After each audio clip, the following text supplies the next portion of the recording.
We are the best.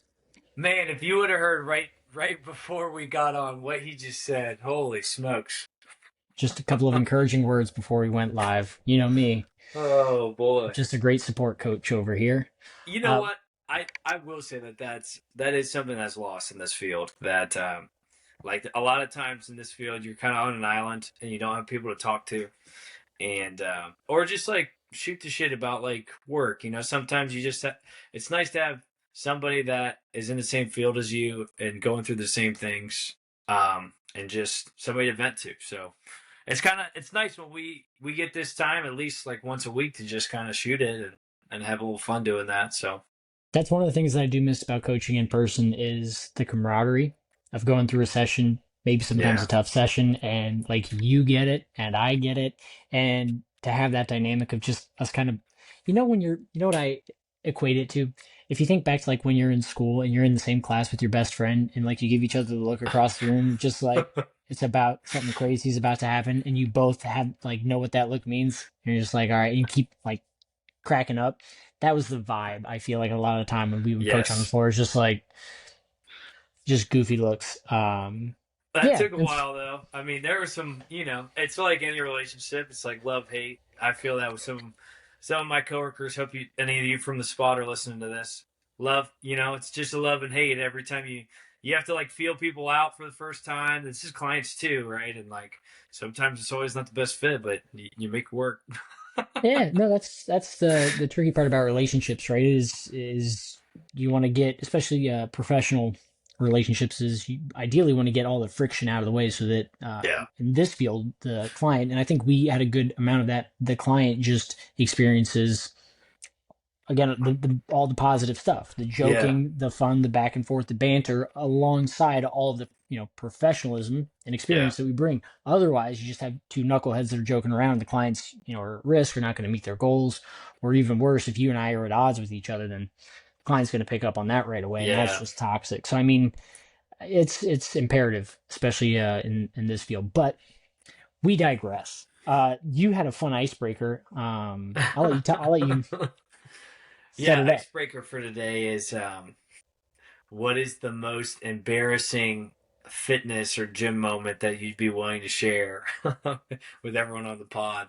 And I've got a couple. I'm thinking of a couple, either for myself or like others. Um, and it's just like even a couple with us that we were together, and you would be like, talking crap. We'd be this was yeah, you. And Unfathomable. this was after a session, in between sessions, and you were like, you can't do a chin up with like 60-pound kettlebell. It was something like that. And I go up there to do it, and I get to the bottom, and I'm like trying really hard, like as hard as I can, and I just ripped the biggest fart of my entire life. It was so loud, it like echoed in the entire gym. And I think it was just me and you. And maybe there was like, I'm sure there was someone in the little lobby that we had, and just like I remember I was like so beat red, like so embarrassed after that. And then I had to live with that for the rest of our time together. And you'd bring that up every once in a while, and I'd be like, "Okay, thanks for that, Dave." The power of time. I don't remember that. I We can have so many of those together that like it's just. I can picture it in my head. I can that fits, that tracks. Yeah. Yeah. Or another one was there was a kid that was benching, and I this might have been with Corey. Shout out Corey, but we were there, we were training them, and I said, you have to get 5 reps. And this guy puts on like way too much weight. Like, I know he's not getting this. And I That said, has to be with Corey. I remember you telling me this. yeah. I was like, hey, so you hitting this for 5? He's like, yeah, coach, got it all the way. And he takes it out of the rack, and everyone's watching him now because I like made a big scene about it because I wanted to make a big stink. And the entire team's watching him, and he takes it out of the rack, and he just gets smashed by this weight, and Oh, and and I didn't even have to say anything. Like all the kids were like making fun of him after that because I was about to start like yelling at him, but then I was like, oh, this is even worse than me yelling at him. Like all the kids are not making fun of him a little bit, so he never did that again. But that was definitely another one that was like, yeah, that was pretty embarrassing. Yeah, if we're gonna have embarrassing moments, we hope that no one's getting hurt. Hopefully, the kid was all right, right? Kid was fine. Just All his right. ego's probably shot a little bit, but Well, that'll do you some good at some point. Yeah, yeah. does everybody some good. Mine is yeah, speaking of not getting hurt, you know this story. I think you've heard this story once or twice. Knowing me, you probably heard it more than that. But uh, I was coaching. I was a young coach, and I had a room full of youth athletes, and I was an intern at the time.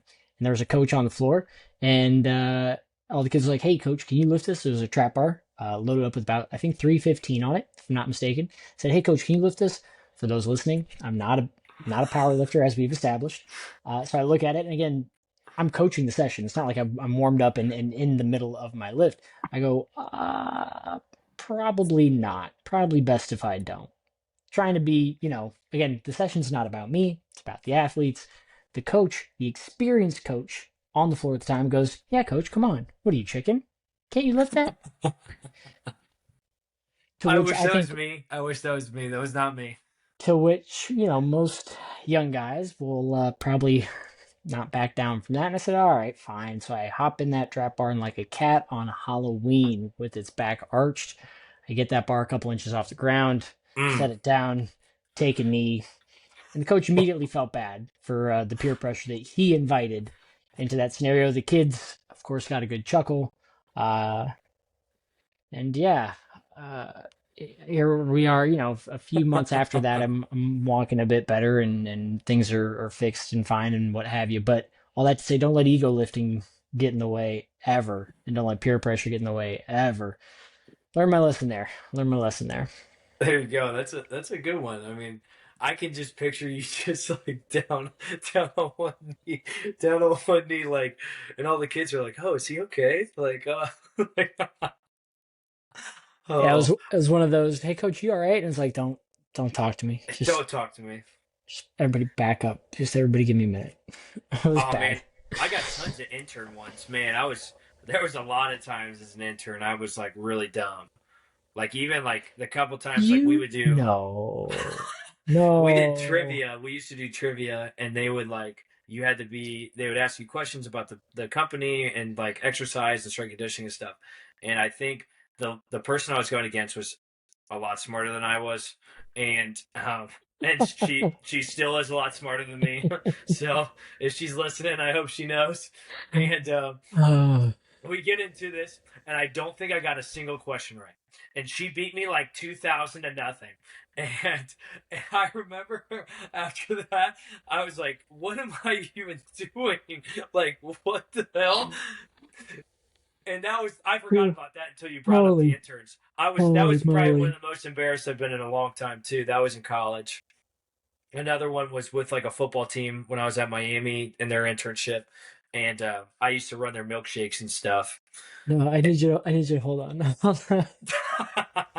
You like that one? Did you forget about that? You were there for it. That's why you're laughing. No, I was not only there. I was not only there. It was myself and the other two full-time coaches were in attendance because it was on the back of a team meeting that you guys had to come in. And we were sitting there, the three of us, like Oh, the Three Stooges, and we were like, "Oh my gosh, it's a bloodbath." This is it was re- so bad. It was like just one of those like awkward movies, you know. That's why I don't like awkward movies either. You like watch it and you're just like, oh, it's getting worse. It's just getting worse and worse. It's like White Lotus or something, you know. oh, it was so bad. We were like, "When's the mercy rule kick in?" This is so. And there wasn't one. And and our bosses were just like, "Yep, keep going, keep going, keep going." We'll have to I, maybe bleep that out. I think, uh, I believe, if I remember correctly, our bosses, because we had two, kind of looked at each other and they're like, "We'll make this next one worth, a couple extra points, so we can even things out." And like a deer in headlights, you're like, I I don't don't know. know. And your competitor scored, and I mean, it just became something Oh, astronomically. I forgot about that. They'd be like, "Yeah, so Luke, you're gonna get back on the saddle on this one," They and try then to, oh yeah, they try to throw you a bone, and it just came back to bite you so hard. Oh man, good Ooh, times, good times. But yeah, I'm there's pretty there's good tons of to. intern ones. I mean, I had like 4 internships. Like I can specifically think of a couple in Miami where like I was making milkshakes or protein shakes for the guys, and I like forgot to put like the blender top on, and like the whole room or nutrition room was just covered in like pink and purple shit everywhere. And my boss comes in, he's like, "Look, what the fuck are you doing? You making love to the the milkshake machine?" And Oh I'm like, goodness. yeah, you got me. Like, and there's like milk everywhere, and like it was like yogurt. That was a fun day. That was a real fun day. And then there's a couple times too. I'd be like so nervous to mess something up. I'd be like running around giving people bands, and they'd be on carabiners, and I was like so nervous. He's yelling at me, and I like cut the carabiner, and I'm like bleeding everywhere. It's like gushing, like literally like squirting out of my hand, and it's like getting on the bands. And he's and now I'm like I can't give anybody any bands. I'm like bleeding everywhere, and he's like, "Go see the fucking trainers." And I'm like, they're like, "What happened? Like you don't even play football here?" And I'm like, "Yeah, well, I don't know what to tell you." Yeah, Dangers in the weight room. They are lurking everywhere. Can yeah. never be too cautious. Whether it be in So trivia or handing out your bands. there's a couple of those. I mean, man, we could sit here and have a whole podcast on just funny stuff that I've been a part of or done even, or funny things I put athletes through. Oh man, we could go for a while on that one. I bet. Uh, I do bet. I'm eager to dive into the topics that we did pick out for today, though. yeah. Do you want to take us into the episode, or you want me to? Yeah, I think you kind of you had some good points earlier, and I think it'd be nice for you to kind of start us, and then I'll try to give some feedback there too.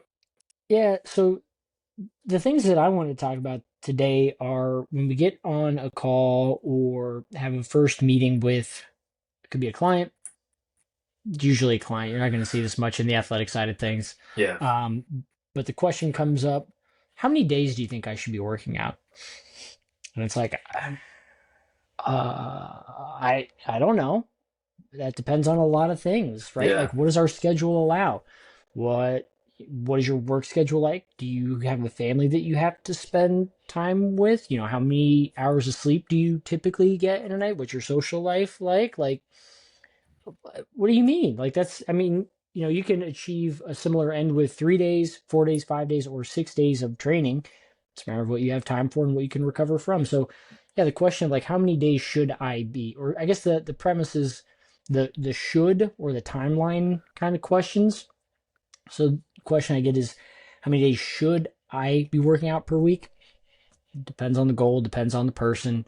Or another question is, how many weeks or months do you think this should take? Mm. That one kind of is always tough to answer because again, it depends upon the person. If I'm Yeah. first meeting someone, I don't know how consistent you're going to be with training. I don't know what intensity you're going to bring to training. I don't know how your recovery from it's going to be, what your nutrition's going to look like. Um, the work we do is an hour a day. There's 23 other hours that will take you to whatever result you want to achieve or will not achieve. And those 23 hours matter as much, actually, of course, matter more than the one that we spend in the gym. So that question of just like, what's the timeline? Is like, there's so many unpredictable things, which is, Yeah. I think a big separator of the personal training field and the athletic training field, strength and conditioning specifically, because Yeah. they are not the same. All right, I'm going to get on a quick tangent here. Bear with Here you me, go. Luke, and everybody else. But Yeah. when we talk strength and conditioning, there's timelines that you have to adhere to. It's not like NFL teams say, "Well, we're going to play in the fall," and this other team says, "But we want to play in the spring." This other team says, "No, I think we're gonna participate in summer." It's like there's a season that Yeah. you adhere to, that you are active during. Don't care if you want to. This is what you have to honor. Well, if that's our timeline, well, now we have to figure out our preparatory work before then. We have to work back from that. It's just what you do. There's a timeline that is non-negotiable in the field of athletics or the Olympics, right? Imagine if um, pick your favorite gold medalist in whatever sport. Imagine they said, I don't want to compete in 4 years. Let's push it out to 6. Could you imagine? Absolutely not. The Olympics is when the Olympics is. You have Yep. 4 years to prepare. Use your time wisely. Good luck. May the best man or woman win. Carry on. Like there, your life is the training itself. That is strength and conditioning. So when clients in the personal training space think that coaching works that way, where do you think we'll be in 6 months? It's like, what is this, an interview? I don't know what Yeah. you're bringing to the table. I'll let you know after a month. I'll let you know after a month where I think this is going to head. I got nothing for you here. It's like I could lay out the perfect plan. And we've said this before. I could lay out the perfect plan, and you said, "Well, my kid gets sick, so I'm gonna have to miss today." Well, now I worked late another day because my kid was sick, so I'm gonna miss this day too. And I don't work out on the weekends. Oh, and it's my wife's birthday this coming Friday, so I won't be working out that day. It's like great. So out of the 5 days we have planned, you're going to get two of them, and you think somehow that I have this 6 month plan that will still get towards when you're shuffling things around and skipping this and skipping that and not bringing intensity to certain, like, no, we get done what we can and we build forward rather than working a timeline backwards. Those are very different skill sets Yeah. of a coach and very different asks of the client. And I don't know, people just think that personal training is like strength and conditioning field, and it isn't. Few people, and I have met some that are like that, but few people are that regimented to where we can plan 12 months out. Some are, and I enjoy that. Yeah. And I still think it's even a challenge for me when I was still really in it, and I still am to an extent, but like programming 12 months out or programming for a full year is super challenging for me. Like, yeah, there's certain dates and things that you have to have in mind, but I think there's too many changing variables for me to like keep programming like even 2 months in front, or like I can only program the month at a time, and then we kind of keep moving from there.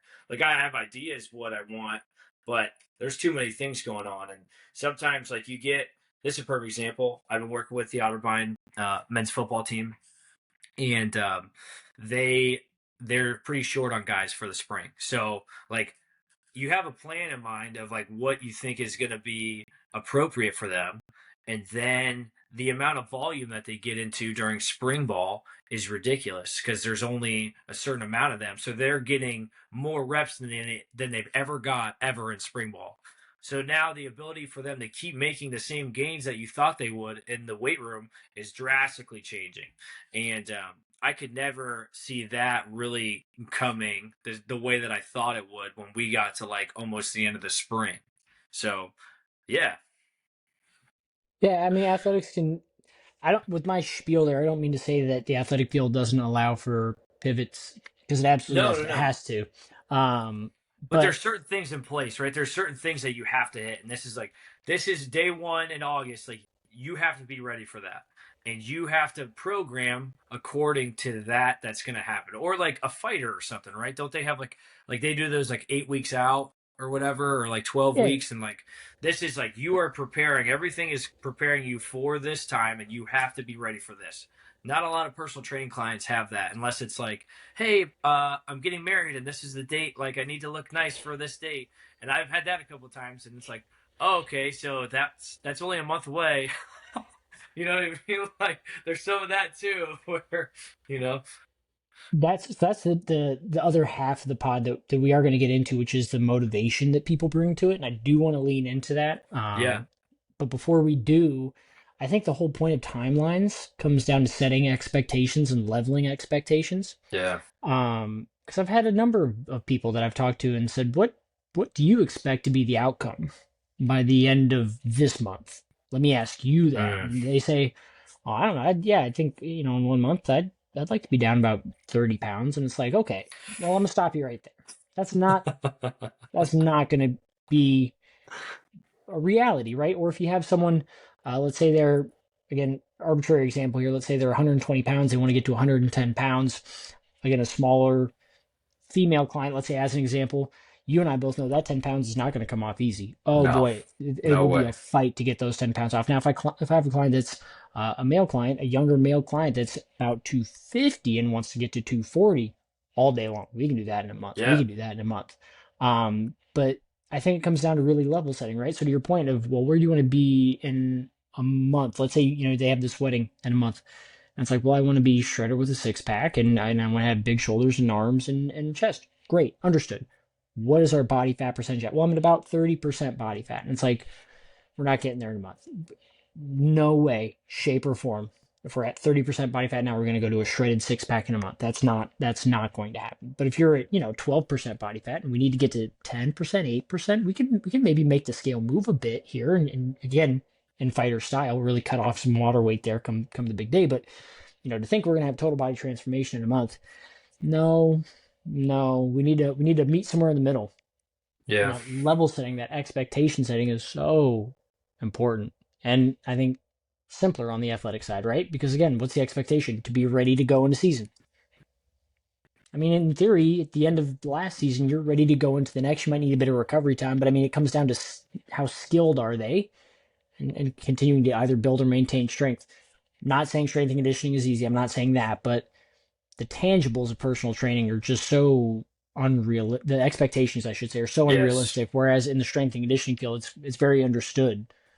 I may add a little bit of weight to my bench, a little bit to my squat, some to my deadlift. If I can have fewer aches and pains and move well and do my job, I, I'm happy with that. I'm good with that. Yeah. Like, no quarterback's gonna be like, well, what do you want to do this season? I wanna max out my bench. I want to add 10 pounds to my bench. You kidding? I want the fucking ring. I want to win. I want to win a Yeah. championship. I don't Yeah. care about bench press. That's not the goal, right? Um. So yeah, No, I that's don't. a good point. But yeah, I think it's a maybe like a misinformation problem that you have in the strength conditioning like college setting more than it is like an actual problem of like the physical things with like a personal training that we're talking about. Because a lot of the times it is the coach is not understanding what exactly your job is, right? And that is like they just think you're the weights guy, and there's no correlation. In personal training, you're saying? No, in college. This is Okay. college. Yeah. Yeah. Where like sometimes the coach just doesn't understand exactly what you're doing and how this is going to really transfer to the sport that they're playing. And I think that sometimes gets lost a little bit with the strength coach to like athletic coach. But for the most part, it's like you're saying. There's rigid standards that you have to kind of meet those things, and it's a relationship thing more than it is like I guess the other part's a relationship thing too. You know what I mean? But it's setting those expectations and standards like we've talked about. That's like if you're not having these things and these conversations going on day one, like it's not you're setting yourself up for failure, especially with whoever you're working with. This could be 7-year-old Tommy. This could be, your 40-year-old Joe that's just trying to get in shape and has some kids and is just trying to lose some weight or whatever. And, it doesn't matter who you're working with. You have to have these expectations and standards because they're going to come at you with these crazy things that they're all seeing on social media or whoever, right? And just because one person is doing it this way, that they think like, oh, I can lose all this weight. And it's like, well, that guy is, a lot different than you are. Yeah. We can and should do a whole episode talking about just social media and how it has warped clients and Yeah. athletes' ideas of what training is and what realistic and sustainable is. And especially with AI coming up, I mean, it's just it's blurring the lines of everything in terms Yeah. of what's really possible. And Yeah. that's a whole can of worms I don't care to open just yet. But to your point, it comes down to level setting expectations, whether that's with a skills coach or whether that's with a client talking, personal training. That misconception of the weights guy. That's one that has just bugged me for the longest time. It's like, so you're gonna add their bench, so you're gonna give them a bigger squat. And it's like I couldn't care less. You and I Yeah. both have seen people that are not strong squatters, but very impressive on ice or very impressive Yes. on the field. Might Yep. not have a good bench, but they can apply some force. They can cut. They can change direction. They have speed and acceleration. Like to just break down what we do to just weights. I mean, it happens all the time, and I don't want to make it a whole soapbox, but I mean, yeah, almost 100% of the teams that I've worked with, the strongest guy on the team or the strongest lady on the team is not the greatest player. Strongest guy or woman on the team is not the strongest player. That is almost always the case in every sport I've ever worked with or team I've played on. It just doesn't translate as well. Like I think it's just sometimes, just for whatever reason, that's just how it is. Like sports are more dynamic, they're more chaotic, they're more reactionary. It's not just bench pressing somebody, it's not just squatting or running in a straight line, right? So I think and another thing too is like a lot of people think that they should be running track, And it's like, okay, well, track could get you faster at track, but that's not going to get you necessarily faster at football, right? Or soccer or whatever. So another tangent, but Depends on the age, but yeah, it definitely could be its own spin-off episode. But the question of motivation is one that it's ironic because it gets me fired up. But the question itself is, how do I find and summon and get motivated to do workouts on days where I don't feel like doing it? And it's a well-intentioned question. I choose to believe it is. Um, but the reason it gets me fired up is because it doesn't matter if you're motivated or not. It it doesn't doesn't. matter It with the doesn't rock. matter. Um, I think CT Fletcher has a great quote of it's just F excuses, just F excuses. We're Yes. here to do work. So yeah, the idea that if you wait to work out or train or however you want to phrase it till when you feel motivated, you will achieve nothing. Yeah. Nothing. And I said this before we started recording, and I truly believe it. PRs are built on the backs of days where you're not feeling motivated. It's about Absolutely. it's about clocking in when you don't want to clock in. It's about having subpar lifts, just crap lifts, but doing it because that's part of the training process. Embracing, our old boss used to say this, embracing the monotony of being a pro. The pros are the best of the best because they embrace the stuff that no one else wants to do. They show up every day, whether it's weight training, skills work, conditioning work, whatever it is. They embrace what it takes to be the best. And it's, again, that's why a lot of times in Gen Pop, training doesn't exist in a vacuum. This came up, that came up, I can't do this, I can't do that. But in athletics, there are no, for the best of the best, there are no excuses. I'm here to Yeah. do a job and I'm not going to drop the ball in doing that job. I dot my I's across my T's. I don't mess that up. I do the little things Yeah. exceptionally well. That's what it comes down to. It's not about being motivated. Oh, I dislike that question. As a coach, everyone thinks, don't you like cheer them on? Don't you like yell at people to get them to want to work out? And it's like, absolutely. Why am I going to lose my voice because I'm supposed to get someone motivated to want to do their workout to get to their goals? If you don't care about your goals enough to work for them, I'm not going to put in more effort in you. I refuse to. I draw the line there. Yeah. Yeah, you got to have a an on off switch, I think, and it's not a you're the thermostat, right? You're not the thermometer. I think I've heard that a lot over the years, and you have to kind of dictate those things as a coach, at least. Um, but or as an athlete, as a client, like as somebody that's trying to meet fitness goals, like you have to kind of create those things, and um, just it does get a little challenging. I've had some former athletes come and talk to me like yeah, I hated those 6 a.m. workouts, but I appreciated how much like you were like buying into me and I and I wasn't a coach and I'm still like this. I'm not somebody that's going to yell at you for an hour, but I am a guy that like at times will get you up and then I will be in a place to keep you in that position, but I'm not going to be yelling at you for an hour. Like I'm going to find ways to get to you that's and not just like the hoorah coach or whistling or whatever. And I think me and you are on the same page there. But like there's certain times and places for all those things. Um, but it just it kind of depends on what the situation is and like it's like anything, right? If you use it too much, it's going to lose its flavor, it's going to lose its meaning. So when I had something to say and I was like loud about it or like I made my presence felt, like it was a big deal, and that's what you kind of want that to be the case of, like if I raise my voice it's because something is really like matters to me. Yeah. So Uh, every coach has their own style. sure. There are some people that live off that militant, in your face, high volume approach, that No, old school absolutely. football mentality. I'm not one of them. There are some people, and they usually find their way to like a group exercise setting that are kind of more cheerleaderish. They're high energy, and I'm not here to bash that. That works for some. I mean, there have been fitness empires built off the back of that style of Absolutely. coaching. But that's not me. Um, yeah, I don't know. I think people they think they know what they want until they get what they asked for. And you and I talked a little bit about that before. But if you're gonna sit here and ask for this thing, I want to be coached this way. Can you, coach me this specific way? And I meet you at that. you might be like, oh, that's intense. That's a bit much. I don't know if I'm ready to commit to all that. Yeah. That's a lot. So I don't, yeah, I don't, this sounds bad. I don't coach It, outside of my own style. yeah. Um, you know what I mean? Like I agree, set the thermostat and, be a chameleon and be able to adapt and pivot and have different tones and inflections. All that, of course.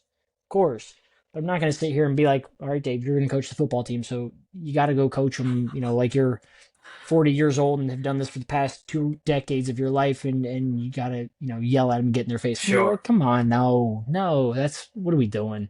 You know what No, I mean? exactly. And I think that's a good point. It's like we shouldn't expect you to like be this mold of what you think this strength coach should be. Like you got to be yourself and you got to be true to it. And I think that resonates with everything you do. And I think that's why there's so many different jobs in this profession, and that's why a lot of people can make different money doing things different ways, and why you can follow all these weird people that maybe not weird. You can follow all these people on social media that are like dumping their face in sparkling water at 3 a.m. and putting banana peels on their face and doing push-ups at 3 a.m. or whatever, and having these like crazy like morning rituals and routines and stuff, and they make money from that, and people find that to be motivating, right? Um, I If don't you know. if you find it all right, quick. Hopefully, we get a good soundbite out of this. But I think motivation comes down to you got to know yourself well enough to find your own call to action. Um, Motivation and drive are Mm, different.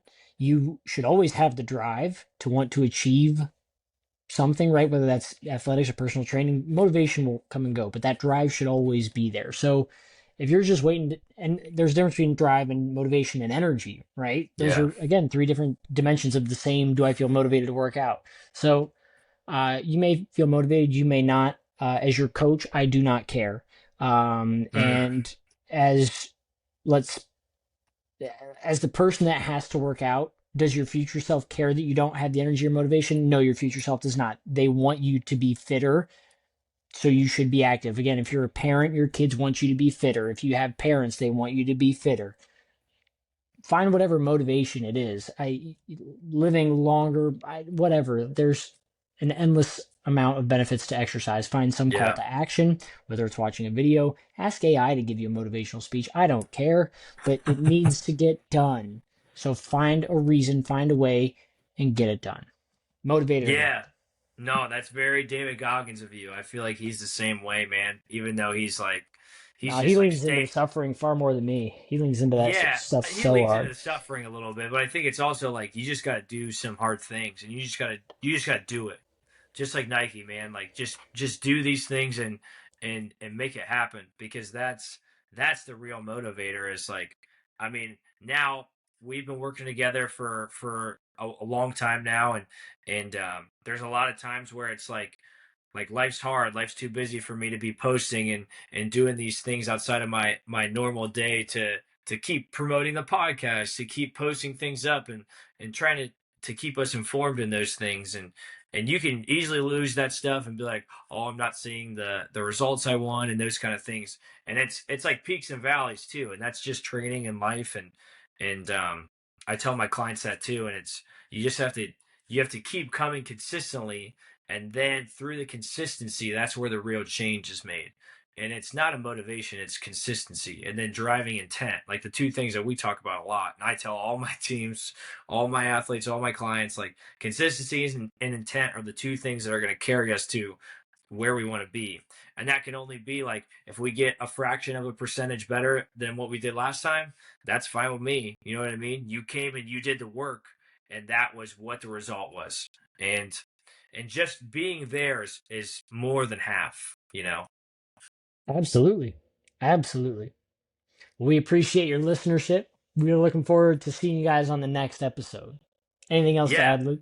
no, that was good. I love that. We're gonna have to get that rock snip.